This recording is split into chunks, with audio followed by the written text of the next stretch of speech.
Good evening and welcome to Rock, Paper, Hand Grenades. I'm your host, Joshua Solomon, and as always, Rock, Paper, Hand Grenades is sponsored by the Wilson Hill Pistol Club, 1732 Lakeshore Road, right here in Manchester, New Hampshire. It is the oldest sports shooting club in the state, and it has a six-place indoor range, and it has open enrollment. So it doesn't have a waiting list like other firearms clubs around the state. The very first Wednesday of every month at 7 p.m., and so that's next week, is our monthly membership meeting. It's a business meeting, but it's also a meeting for new members to attend and join. So that'll be next Wednesday, 1732 Lakeshore Road, 7 p.m., and you can contact me and any other board of directors at wilsonhillpistol.org. I do not have an update on the training schedule yet. I will be sure to get that next week. And so, JP's not with me tonight. JP, I hope you're watching. Hope you feel better. But tonight's guest is the Honorable Representative Maureen Mooney. How you doing, Maureen? Good, Josh. Thank you so much for having me on the show. I can't believe I finally made it onto Rock, Paper, and Hand Grenades. I've heard so much about this show over the years, and here I am finally on it. Gary's talked for years about getting you on this show. Yeah. We've missed him very much in the legislature, that's for sure. Yeah, I hear that a lot, and I hear it from both sides too. Yes. Right? I mean, he was someone who could span that gap and at least be friendly with folks. Oh, really true. And one of his greatest attributes was his sense of humor. And talk about a way to mend fences and make friends fast was that sense of humor and his quick wit. Yeah. Gary. There's everyone who knew Gary and worked with him closely has a story. Yes. So exactly. I'm imagining you do as well. I do. Yeah, I have a few stories. I've known him for a long time. I've been in the legislature for 5 terms, but they haven't been consecutive. So my first go round was in 2002 to 2008. So I knew Gary then. Then I was out for a while. Then I came back in 2020. And so one of the most recent memories and an example of his quick wit was last term. When, by the way, he looked great. I mean, last term he looked fantastic. Yeah, he started. Well, the viewers know he had that roller coaster. Yeah. But he had that period of time where he was feeling really great, and his humor was at its peak. I mean, he even joked with me about his own death. Yeah. Right. He would, we would be driving in the car and we would drive past his church. Yes. And a friend of ours, the pastor, Mark Cranes, who's been on the show as well. Gary said, he says, last Sunday I was talking to Mark and I told him, I said, your church isn't going to be big enough for my funeral. Oh. And this was like within 6 months, right? I Right. mean, he had his sense of humor all the way to the end, and that's what everybody remembers about Gary. Yeah, really true. Isn't that right? And, he put his journey through his health and everything right out there on Facebook and whatnot, which was very touching to read and to get updates. He was on my top priority prayer list for a long time during his journey with this illness. But one story from last term was I was filling in for a member that was absent on the Criminal Justice Committee in the House, because that happens in the House. If a member's out in committee, the Speaker will appoint another member to take their place for the day.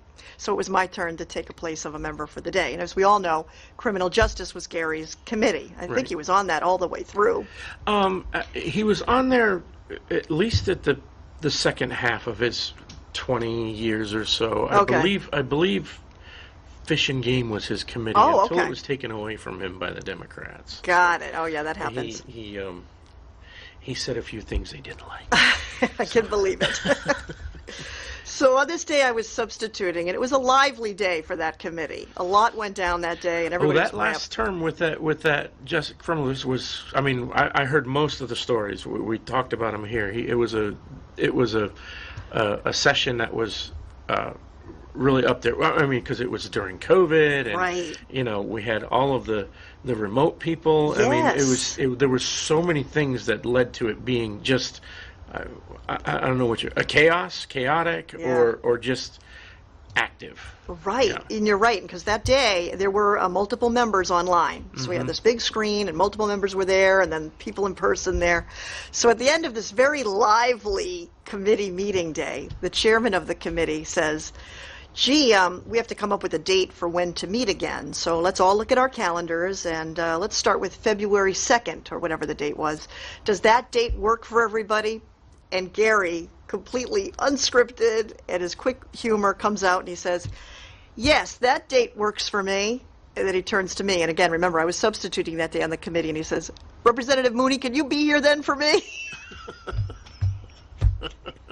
Always looking to get out of it. Exactly. So again, the message being, I was just taken once again by his quick wit that he could be there, but as long as I was substituting. Yeah, and it, how that's do you very funny. answer that? Do you say no? Yeah, exactly. Who doesn't? Who says no to showing up to committee? That's right. We know that's been important, at least in the last session. Yeah. Showing up. So. Exactly. Talk about being quick on your feet Yeah. and put on the spot. Yeah. Yeah. So, well, first of all, what towns do you represent? So I represent the town of Merrimack. Okay. Okay, we are one district, that town, and we've we been have. talking about Merrimack a lot lately. Oh, yeah. We've got a corporation that's leaving town for one reason or another. Yes, Yeah, that news just broke last week. Yeah. And now we have a bridge named after a very distinguished New Hampshire resident that we can talk a little bit about. Yeah, sure. New Hampshire's made a lot of headlines lately, but there are 8 of us reps representing just the town of Merrimack. Oh, I didn't realize it was that large. So I've had 4 of you on in the last couple of months. Oh, wow. Okay, yeah. And we're all at large, too, so there are no wards or anything like that. Oh, Though there okay. are 3 polling locations, but we're all at large. And we're also part of District 11 for the state Senate Senate. seat, and that consists of 4 towns. So that's Merrimack, Amherst, Milford, and Wilton. Okay. So it's an interesting place for sure. Yeah. But yeah, getting to the bridge, last week we had a bill signing in Merrimack, and the governor came, and there were several dignitaries from the town, because we're going to name one of our bridges after former Speaker of the House, Dick Hench. Oh, nice. Yes.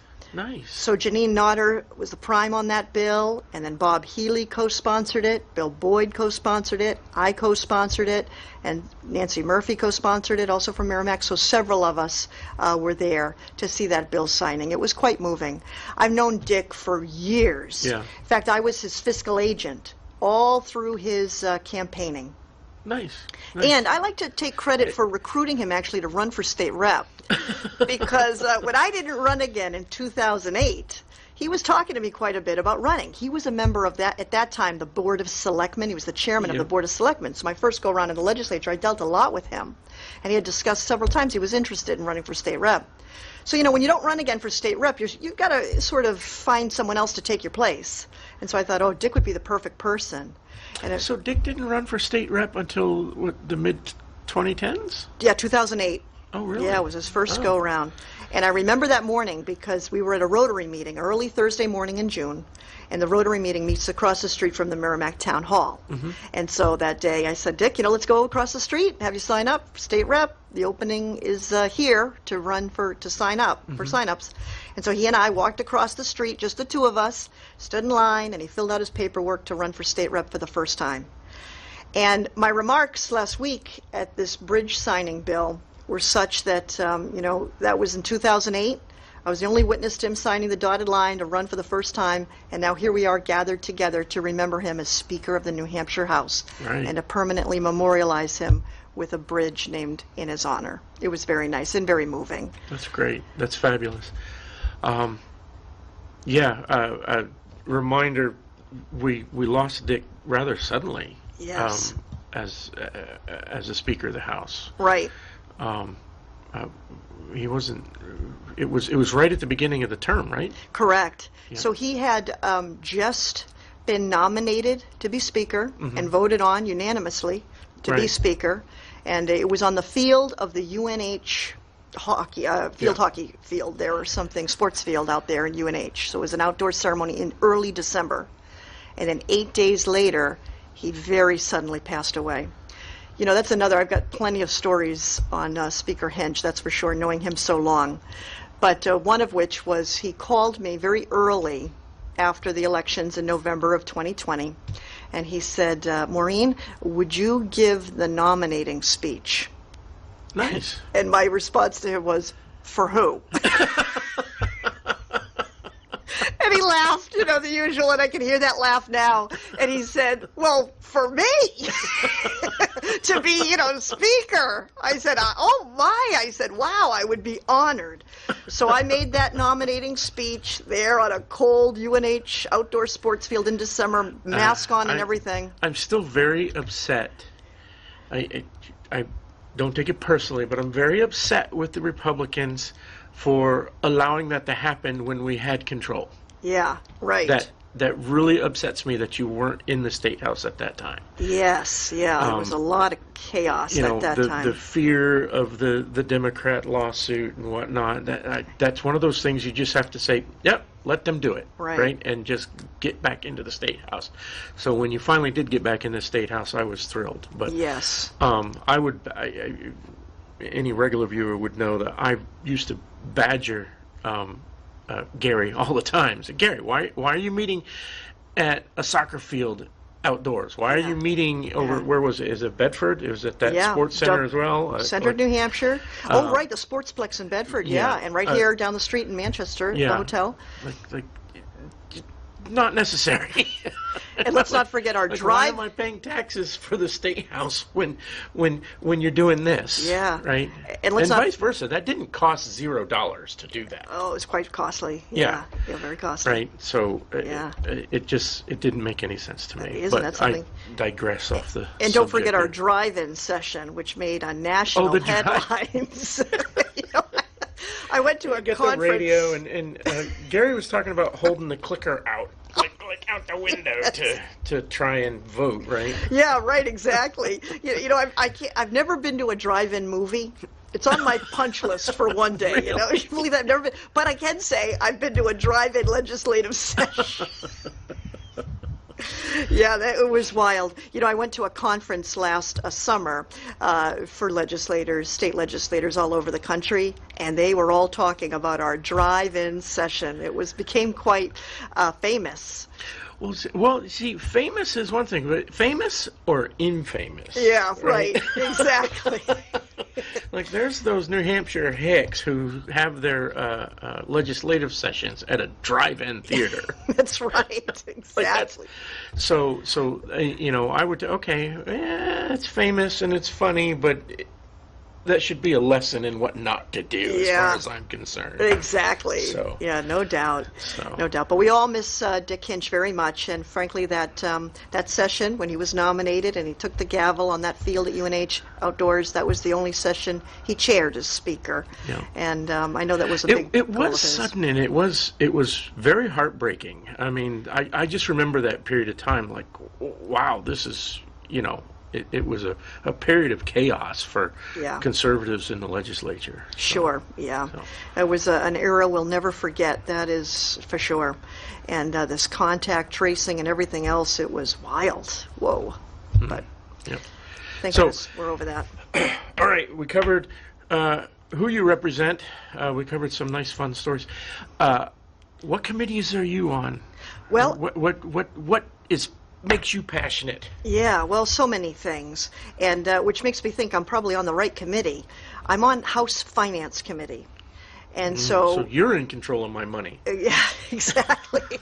And somehow it seems every bill finds its way to finance, because every bill that has a fiscal note or requires some sort of appropriation. Everything's got to be paid for. We talk about that a lot here. You know, we can't just pass a feel-good, you know, resolution or whatnot. Yeah. But if there's something, there's always something behind it, right? If you're going to pass a new law or a new bail reform, somebody has to do that paperwork. Exactly. Right?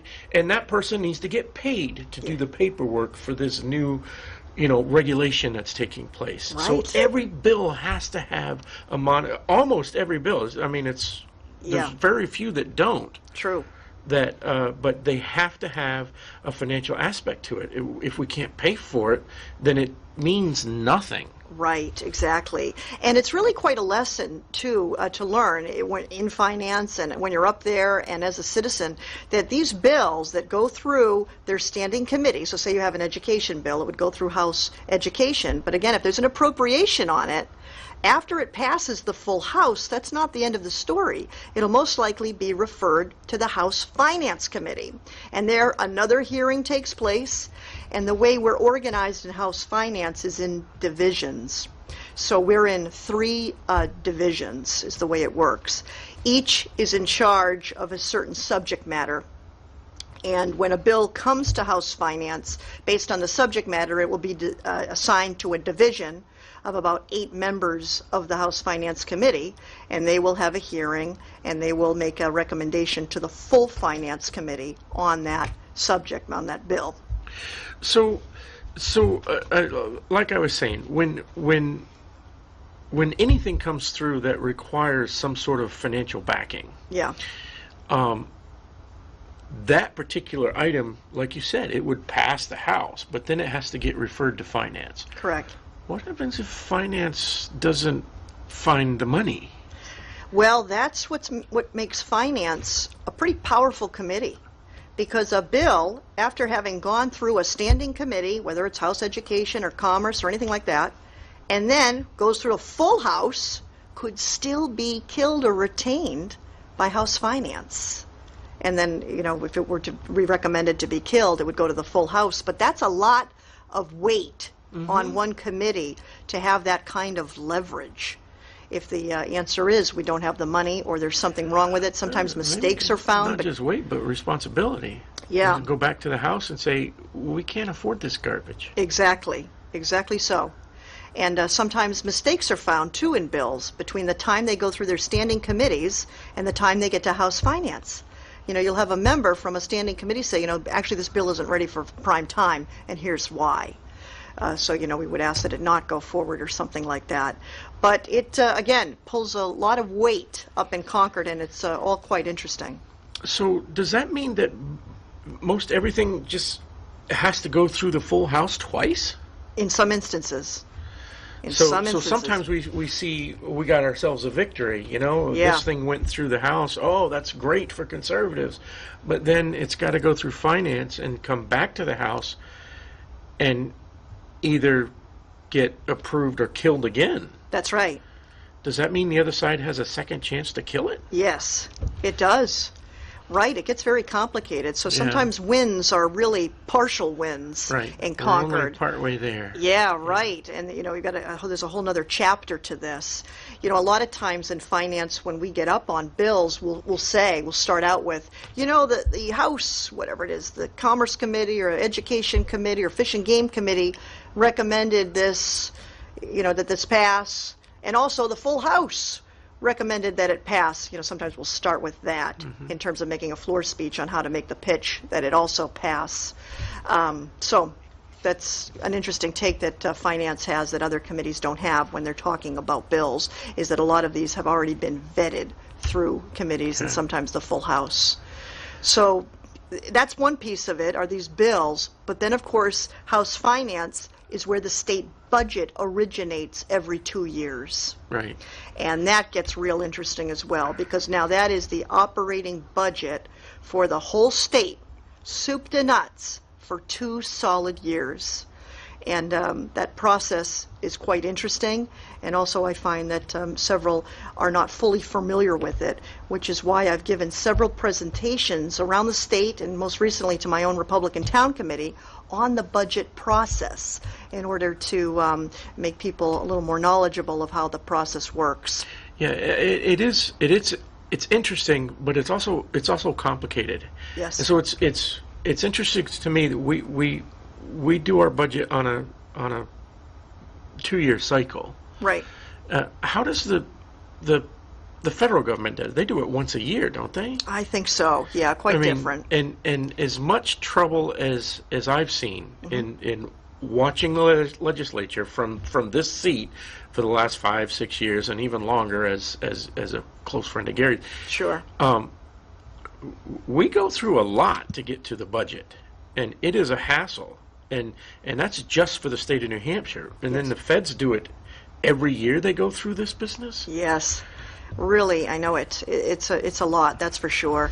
And Washington is, I think it's safe to say, such a mess right now. Well, It's beyond belief. They've got their house less in order than the state of New Hampshire, that's for sure. Good. So. I'm glad we didn't make it to the bottom tier, so that's good. So. I would like to show you a couple, I have some prepared slides on the budget while we're on the topic that might be fairly interesting to you. I know this might be a little out of order, but maybe That's if we fine. start with a slide called timing. It should be so slide that's like 3. 3? Yeah. Okay. And see if that works. Right, so- I modified my presentation for this presentation, so hopefully it'll all come together here. Just a few pointers about the state budget. Okay. So we can see it up on the screen. Oh, so- it's up. yep, Okay, yep. great. So it runs on a 2-year cycle. So what we do is we appropriate money for a 2-year cycle to run the state. Now, the state budget process begins actually in even-numbered years. So that's as soon. So even though we just finished a budget this year. But this was the first half of this term, wasn't it? Correct. So the budget started last term with a different set of legislators? Well, here's the process. So in even-numbered years, which is as soon as next year, the state departments all spend the entire summer preparing their budgets. So your Department of Education, the Department of Labor, the Department of Insurance, and so forth, they all prepare what their ideal budgets are for their departments during the summer in order then to present their drafts to the governor in the fall. Okay. At that point then, the governor has between November and February to prepare his draft budget based on projections Okay. that he And gets so- from state agencies. And by that time, the election's over and the new legislature is in place. Exactly. Got That's it. right. Okay. Got it. The governor has, and this date is in law, till February 15th. February 15th is his or her deadline to present his or her draft budget to the legislature. And then it's your turn. And then it's our turn. Got it. Right.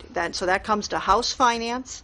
It's now House Bill 1, which are the numbers. House Bill 2 is the policy that accompanies the numbers. And then we work away. And the Senate's got similar, Senate Bill 1. They do. Well, no. They have, They don't have the budget at all? well, they do, but there's only one budget, and it's House Bill 1 and House Bill 2. So after the House works on it, Oh, from okay. February So until they don't April. have their own version until you guys are done with it. Exactly. Because there's a lot of other bills that there's 2 going in simultaneously, and then you got crossover, and Exactly. then you got to merge them. And That's right. Not in this instance. There's only one budget. We all Okay. work on it. Got it. So when the House is finished working on it from mid-February until about April, hopefully we'll have something that passes out of the House, then it's all the Senate's, and the process starts all over again. One big thing I point out to people when I give a presentation on the budget and how it works and what the timeline is and everything is just how transparent it is and how many opportunities there are for the public to give input. My goodness, the public, first of all, you could contact the agencies, in the summers, of course, of even-numbered years. You can go to the hearing that the governor holds in the fall when he's putting together his draft. Then you've got the House hearing in either the divisions in House Finance or the full Finance Committee. And then once that passes, you can testify and give input on the Senate side, in their Finance Committee. so there's plenty of time for the average citizen to voice their concern in it. Plenty of time. But they've got to be able to go and look for it and find it, True. right? So they have to be, if there's a particular agency that they're interested in, they have to be in contact with that agency. That's right. And but they also then need to know when is the governor's hearing, and then they need to be in contact with the finance committee to know when their hearings are? Exactly, and when are the House Finance Division hearings are. So say, for example, you had a particular interest in school funding. You'd want to know immediately, gee, what did the governor propose in his draft budget for school funding? What's the starting point that everybody's going to work on? And then when will that particular part of the budget be heard in the particular division of House Finance where education bills are taken up, which happens to be Division 2. You'd want to go to that small group hearing, and then perhaps even again testify to the full Finance Committee. Okay. All the while, of course, you can submit, your opinion to the full House or the full Senate or the full Finance Committee and so forth. But the big message is it's a very transparent process and plenty of opportunity for public input. Okay. All right, so that is the finalization of the budget. It's pretty much done in June, assuming that the House and the Senate are agreeable to their versions. And if all goes as planned, like it did this time, the governor signs it in June so that it becomes effective July 1st. Okay. For 2 years. I understand that this year was the year of miracles for the state budget. Precisely, well put. It was a certified miracle. I mean, it was amazing. There weren't any objections. It was almost unanimous. It was incredible. And in fact, no one even called for a roll call vote. Is that correct? That's true. It all passed on a voice vote. It avoided what's called a committee of conference, and that gets to be sometimes a real technical situation too. It's basically when there's a bill where one body makes changes that the other body doesn't agree with. So like 6 members of the legislature, 3 from the House typically, 3 from the Senate, something like that, have to basically battle it out and agree on changes or take them out or whatever. And if they don't agree, a bill could die right there in committee of conference. This state budget avoided all of that. It was remarkable. And I owe it primarily to a lot of things. First of all, House leadership did a fantastic job of ushering this in, of hearing any kind of concerns or thoughts from the minority party, and that really weighed in quite heavily. Yeah, we had Sherman a few weeks ago, and we talked about his process. Yeah. And he involved all sides in the Right. process from the very beginning, and like you said, made it extremely transparent. And I asked him, so well, why isn't this the standard? Why is the way? If this made it easy to pass a budget, Yeah. why doesn't the next speaker take the same process? Why? Yeah. And his response was that it's up to the speaker. These things are not written in the rules. Correct. But he took an approach that was kind of unique. Can you talk Yes. about that? Yeah, no doubt. He did a great job. I also want to put a plug into the House Finance Committee, not just because I'm a member, but they did do a great job under Chairman Weiler's leadership, and to their credit, they were able to put together a budget that sailed through like this. It was a real. It was actually my first budget cycle being on House Finance, because I was on Finance last term for a year, but it wasn't the budget year. Okay. And so now this is my first position on House Finance, being there during the budget season. So what a standard bearer when this is like my first attempt. I'm going to expect this every time. Right. But right. It was a miracle. There is no doubt about it. And it's a great budget. It really is. I just wanted to also show you, if you could go to slide 5, I believe it is. I want to show you this, and I find this to be real fascinating. Maybe move on to the next one. Next one, if you could, please. There you go. There we go. So it's a little hard to read, but a little hard to read, but so that it looks like the 3 divisions you were talking about. Exactly. Okay. Yes, and really with this slide, all you need to see is sort of the visual. So take a look at Division 1. Okay, now again, it looks a little bit lopsided. a little lopsided, right? But there's a punchline here. There's a punchline, if you can believe it. Division 1 it has, in terms of the budget, is assigned all of these state departments. And there are plenty. What would you say? Probably about 30 of them. Oh, yeah. 30 Yeah, of them. yeah. Okay, so that's a lot. That's probably more than 30, actually. More than 30. Yeah. So there's a lot of different topics here. You've got the Housing Board of Appeals, you've got the Liquor Commission, the Employment Security. I mean, a lot of varied topics there.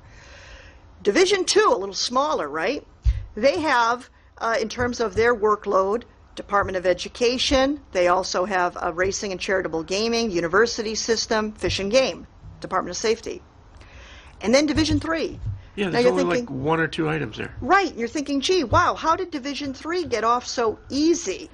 Well, they have the Department of Health and Human Services and the Veterans Home.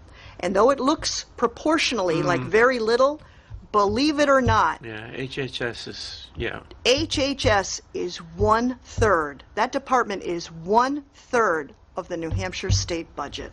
That's incredible. So, It is. And so, tell us what HHS covers. I mean, we all heard of, HSS, but it's not just what we see visibly. It's a lot more to it, right? Very true. Now, I sit on Division 3 this term, and so I had a front row seat into the presentations that they gave, and they were very well organized. Hats off to DHHS in terms of how they presented their budget, which is enormous and covers a lot. But we got a full overview of all of the departments that they oversee. The flow chart, which I wish I had, is quite interesting. For example, multiple hospitals that the state owns. DCYF, Veterans Home, for example, that's separate, but it's still, related in many ways. And welfare is Right. part of this. So it is very vast, and the programs that they have was really interesting to listen to. And, this sort of leads me to I'm going to get to this, the next slide, if you could. State revenue streams, because it's related to Division 3. I compiled all of the taxes and the revenue streams Can we that put up the next slide? Oh, Go back one. Sorry, yes. There you go. This is So there's 18 streams? yeah, about 19. Okay. And this is an outline of all of the taxes and revenue streams where the state gets its money. Now, the real answer, though, where the state gets its money is you, the taxpayer. Let's not forget that. Gravel tax? Yep, that's right. I mean, because I'm thinking school tax, property tax, Right. Business enterprise.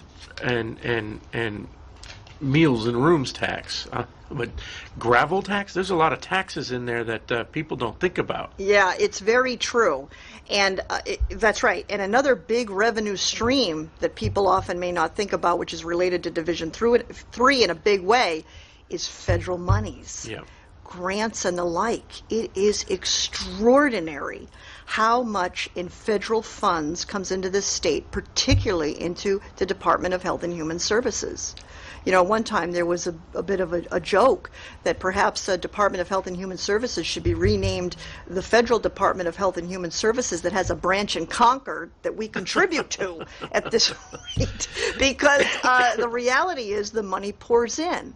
Now, that's great in many ways in terms of, programs and people who need it. But on the other hand, It comes with strings. it comes with strings, Josh. And that's the part that bugs me. That's huge. It's huge, and I'm glad you took the words right out of my mouth. I've told Gary and I've told other reps many, many times, if it comes with strings, don't take it. Yeah. Right? Well, it depends on what the strings are, but the feds offer a lot of money with strings for things like Planned Parenthood. Yep. Things like their phony climate change garbage, right? The feds offer lots of money for that, and the return is that the state has to implement policies and or laws Right. that coincide with whatever the current administration wants to do as far as climate change, or a lot of the COVID money came with a lot of strings. Huge. And I was all about refusing it. Right. And so but people see money. It's, oh, that money can help these other things that we want to do in New Hampshire. And sometimes that I feel like that overpowers even the best intended representative. Yeah, very well said, and it really raises a lot of questions too when you're on the Division 3 and you're asking questions, and the answer is, well, according to our federal grant, we can't do this. Oh, according to our federal grant, we can't do that. Oh, I understand you're interested in that, but federal money says this or that. It's like, oh my goodness, it's an interesting game. Yeah. So, but you know what? The good news is, on the upside, one of these in the list of 19 is going to be eliminated in this budget a little earlier than it was initially planned to do. yes, we talked about that. Yes. That is the interest and dividends tax. So number 7 on my list there. Oh, I'm on the screen. It's gone. And so this is a great win for us. Yeah. And I'll tell you, campaigning in Merrimack, which I do every 2 years, along with Janine Nodder and our team and so forth, and door to door and all this and that. But interest and dividends tax is on the minds of voters, and they're very interested in what is going on with it and when it will be eliminated. So last term, a bill successfully passed to eliminate it by the year 2027. This budget we just passed earlier this year will eliminate it in 2025. Right. Huge win. So we're slowly but surely whittling on this list. Maybe the gravel tax will be next. Yes. Yeah. Tell me, what is the gravel tax? I mean, that literally to me that sounds like I'm being taxed for the gravel that's being used in my driveway. Yeah, But there's a certain what- element there that has a secret tax. There was an effort. It's amazing, as I explained the process to you on the budget, how the budget changes. So here, it's like the game of telephone. If you start with a message as a state agency and it goes to the governor, it goes to the right. House, it By goes the to the time Senate. it gets back to you, it's not the message that you sent. Precisely right. One big example of that is, do you remember in the governor's initial draft, he wanted to eliminate, I think, 35 licenses, Right. state licenses, and that's been whittled down to 4. Okay, so that's an example of that. But another thing that he wanted to eliminate was the communication service tax, which was a tax on cell phone service, things of that nature. Right. That line item that we all look at and say, what the heck is that? Right, exactly. Because we're promised, okay, you're going to be $40 a month, but it ends up being $47 a month. Yeah. Because they've added on these 2 extra service. One's a tax and one's a fee. Yes.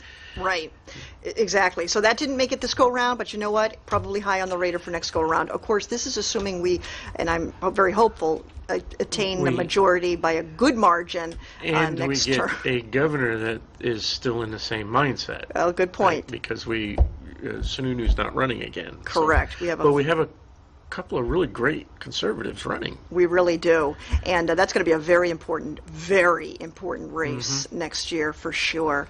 We're almost at a statistical tie. I'm sure it's been discussed numerous times on your show in the House, which is really astounding. Last term, I was an assistant whip. We had 210 members of the Republican caucus. That was a real struggle for whipping. Imagine our surprise on election night when it was, 201? Yeah. Unbelievable. I mean, again, all the more why it's a miracle this budget passed in the manner that it did on a voice vote and avoiding a committee of conference.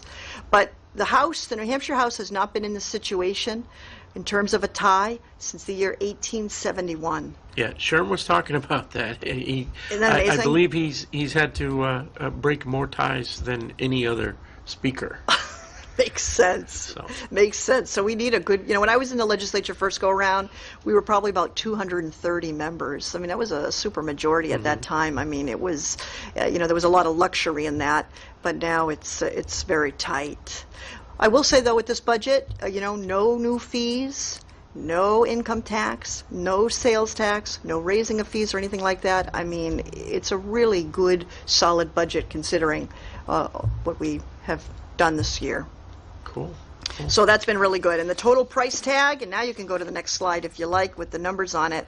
Total price tag to run the state from the DMV to the Department of Fish and Game and Safety and everything else. $15 billion. $15.2 billion is what it will cost you to run the state of New Hampshire for the next 2 years. So that's 2 years. So half of that for a year. Yes, Okay. that's right. So that's the way that goes. And so many good things came from it. We mentioned a few of them. One thing, it's in this budget, and as you know, the trailer bill, House Bill 2, has so many things in it.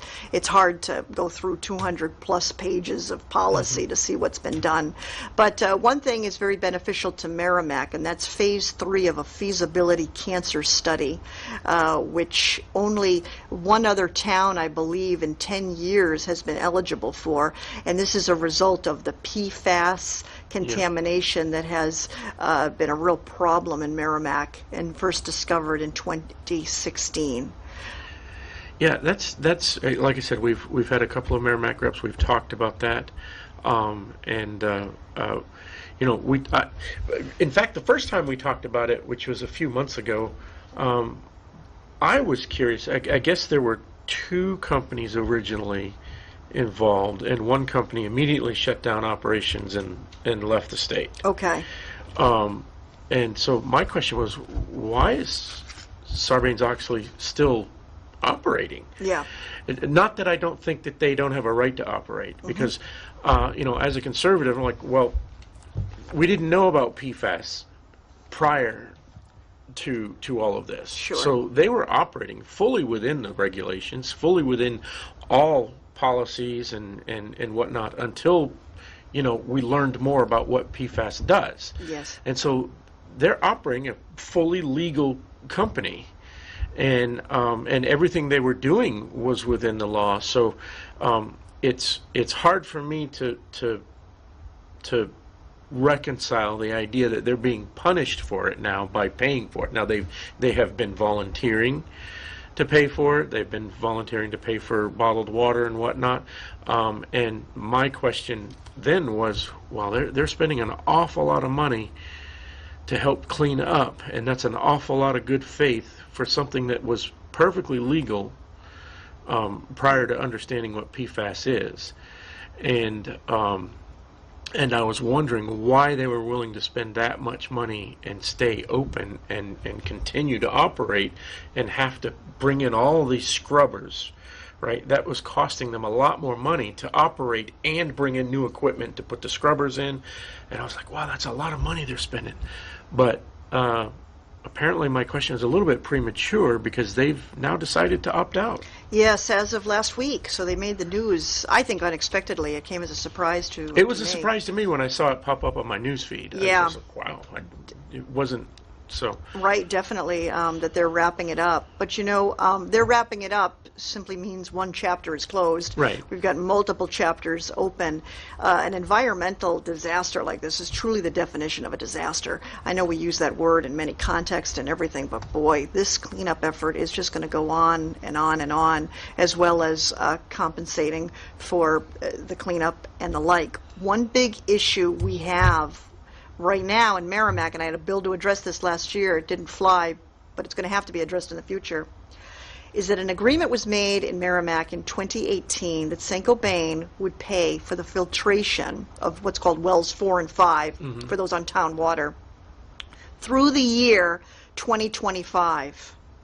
Now the question becomes, what happens after 2025? Right. In order to maintain one of these well filtration systems, it's about $250,000 a year. That cannot be borne by the taxpayer of Merrimack or the customer of the Merrimack Water Village District. It cannot. So who is going to pay for that beyond this agreement?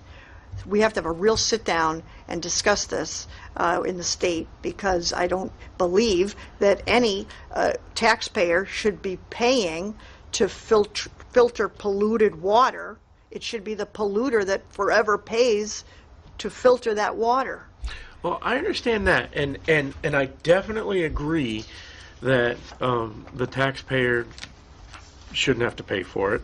But like I said, I have a hard time reconciling we didn't even know it was pollution until we get progress in understanding what PFAS was. So it's one of those. It's kind of like a habeas corpus, right? You're being punished for something that was perfectly legal when you did it. Do you see what I'm saying? And so the fact that they volunteered to pay through 2025 without being forced into it is, I'm sure they really didn't have a choice. I mean, but at the same time, they technically volunteered to pay. So that's good faith effort. But what if the company goes out of business? What if they go bankrupt? What if they just... Like, you're absolutely right. It's hard to say that we got to have the taxpayer pay for this. But at the same time, you cannot count on this entity to pay for it forever. Because when you do take them to court, that's going to be their defense. Well, nobody knew this was a problem. We were operating perfectly within the law, just like every other company in the country who's emitting PFAS. But yet, we're going to be forced to pay for this forever. It's a hard thing to do. I'm not being, I'm not trying to shut down the argument. I'm not trying to be cold towards the taxpayers in Merrimack. But it's a hard thing to figure out. I mean, that's what we got to figure out. Are we going to make Merrimack pay for it? Are we going to make the state pay for it? Because after 2025, I have a hard time believing that we're going to get an entity to continue paying for it when that entity could simply shut the doors. You're very true, and that's very accurate in terms of what if they go under, and that's a whole other can of worms conversation. I mean, this just keeps... And making them continue to pay for this is part of what's going to make a company go under. Right. I mean, this just keeps going on and on. And remember, and I've referred to this many times as a prism. When you see colors coming in and everything has an angle. This is just one side. Wells 4 and 5 beyond the year 2025 is just one angle of the prism. Then you have soil issues, air issues, pump issues, bottled water, connecting. I mean, it goes on and on. It is truly a disaster. And it's sad that it's happening right in Merrimack. It's also sad that 166 was the count I got most recently. 166 people work at St. Gobain and Merrimack right now. And so obviously they'll have to be replaced and hopefully enter the job market and stay in New Hampshire. It's a hard thing. I mean, we're going to lose some jobs here pretty soon, but in the big scheme of things, 166 isn't a very large number. We can probably come up with a place for these folks. I think so. In the outpouring of the Merrimack community, in terms of giving attention to the employees, has been really heartwarming in a way. So many posts, give me a call. I've even gotten calls. Hey, Maureen, do you know, if they have anyone who maybe has the skills to do this or the skills to do that?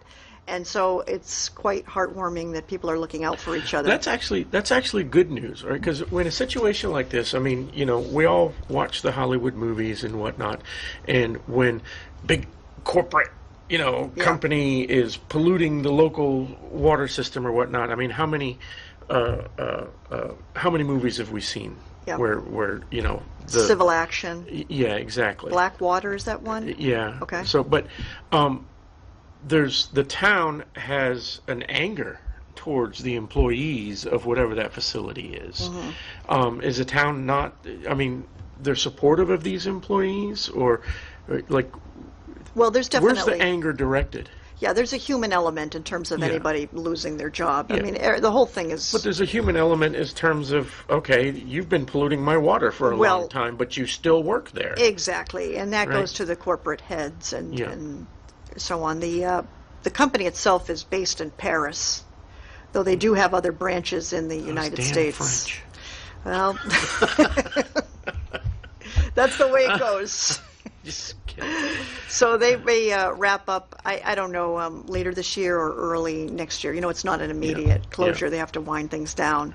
And like you say, discuss some very important issues going forward and their obligations. I have a question about the soil and water and whatnot. I know,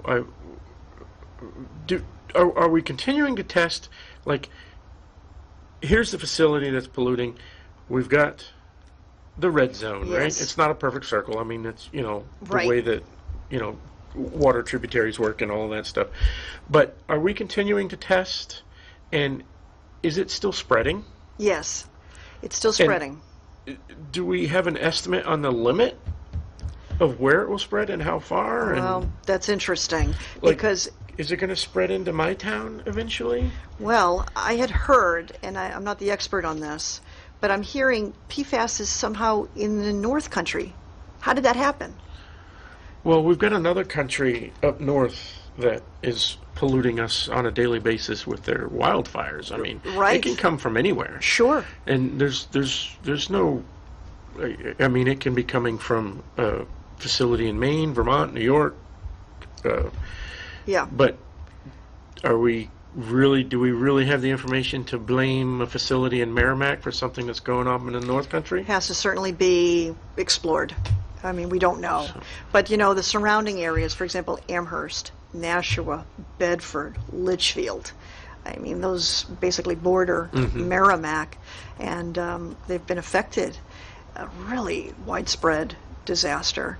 And we hope that those who have cancer and those who are being treated for ailments get the proper diagnosis that they're looking for, and perhaps even take part of the Phase 3 feasibility kidney cancer study that's part of the budget.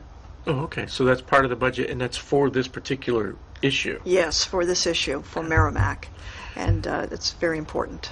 And so, how do you take advantage of that? Is that like, if do you have to already have kidney cancer, be diagnosed with it, and then you can take part in the study? Yes, most people who have a diagnosis take part in the study, but those who feel they have other ailments or something along that line, they can certainly talk with the New Hampshire Department of Health and Human Services about being part of the study and going on from there.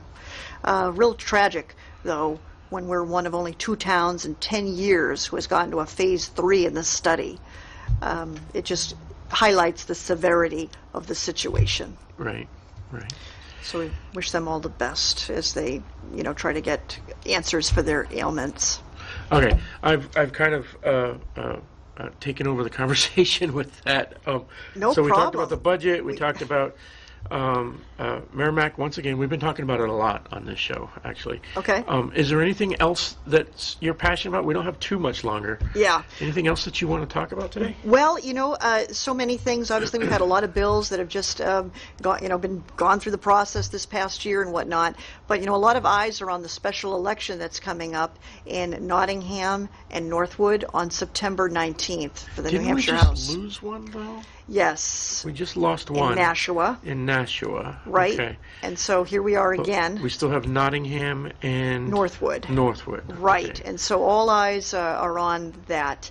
And we have 2 That candidates. could either flip or even We're getting very close here. tie the legislature. That's right. In which case, I think I talked to Sherm about this, about what happens if there's a tie. Who's going to be the speaker, and how are you going to deal with that? So Another complicated issue right, to discuss. another historical moment coming up. Yeah, lawyers will never be without cases in New Hampshire and elsewhere Right. going forward. But this is a real important election, and so all eyes seem to be on that race September 19th. Yep, yep. So that's 3 weeks. Right. 3 weeks from yesterday. So Exactly. just under 3 weeks. And so if you're in Nottingham and you're watching online, show up. Exactly right. I get angry with my viewers and I tell them to show up. Yeah, that's the message, without a doubt. All we have to do is show up. Yeah. Right, so Well, we're also entering a season now, you know, the summer months, basically the legislature is off, and I use that word lightly because there are commissions and there are committees that meet over the summer. I'm a member of several, and we do meet regularly. However, now that the fall is approaching, retained bills are going to be taken up, and there are Right. quite a few in committees. And so when they have recommendations by November 17th, those bills will be taken up starting the first of the year. So the legislature will once again be activated in the fall, just a matter of weeks, in order to have hearings and work sessions on these retained bills, if people are interested in those. I myself have several that have been retained, which is normal in the process, and just have to keep an eye to see what the committees ultimately choose to do in terms of a recommendation. all right. Well, Maureen, thank you for being on the show. I want to see you again, especially if you're going to stay on the budget committee. I want to see you next year as well. Yes. And in the meantime, tell our viewers how they can get in touch with you, or complain to you, or, give them a phone number for someone else if you need to? Yes, absolutely. Well, my website is votemooney.com, VOTEMOONEY.com, and all my information, bio, positions, and all sorts of good stuff is on that website, including the history of the American flag and the history of the New Hampshire state flag. So It might be worth checking in, votemooney.com. All right. Thank you, Maureen, and we will see you next week.